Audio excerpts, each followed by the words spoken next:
વડોદરામાં અકસ્માત રોકવા માટે પૂર્વ કોંગ્રેસ પ્રમુખ અને સ્થાનિકોએ 4 રસ્તા ઉપર વિરોધ નોંધાવ્યો। માંજલપુર વિસ્તારમાં આવેલા ઇન્દ્ર સર્કલ, સ્પંદન સર્કલ પાસે અવારનવાર અકસ્માતો સર્જાય છે, જેથી પૂર્વ કોંગ્રેસ પ્રમુખ અને સ્થાનિકો એકત્ર થયા છે। ટ્રાફિક સિગ્નલની માંગ છતાં સિગ્નલ ન મુકાતા અહીં તેમણે વિરોધ નોંધાવ્યો। જો કે વિરોધ કરતા પોલીસે રોકતા આક્રોશ વ્યક્ત કર્યો। તો આ તરફ પૂર્વ કોંગ્રેસ ઉપપ્રમુખ વિનોદ શાહ પોતાના શરીર પર સાંકળ અને પટ્ટા મારી અને વિરોધ કરે તે પહેલા જ પોલીસ સ્થળ પર પહોંચી ટ્રાફિક સિગ્નલ જલ્દી મૂકવાની માંગ કરવામાં આવી રહી છે। ગામડાની બસ હતી, એની પાછળ લક્ઝરી બસ હતી, બંને અથડાયા। પરમ દિવસે રાતે લક્ઝરીવાળાએ 3 કારોને અહીંયા અથાડી।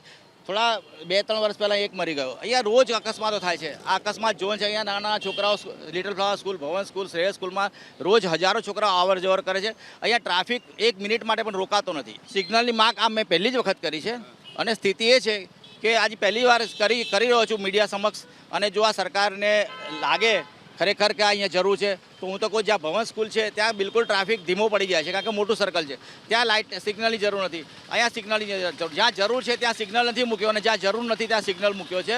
તો સરકારશ્રીને મારી 2 હાથ જોડીને નમ્ર વિનંતી છે કે મહેરબાની કરીને જલ્દીથી જલ્દી અહીંયાથી લોકોની જાન બચે એ માટે ટ્રાફિક સિગ્નલ મૂકો અને લોકોની નાના બાળકોની રક્ષા કરો।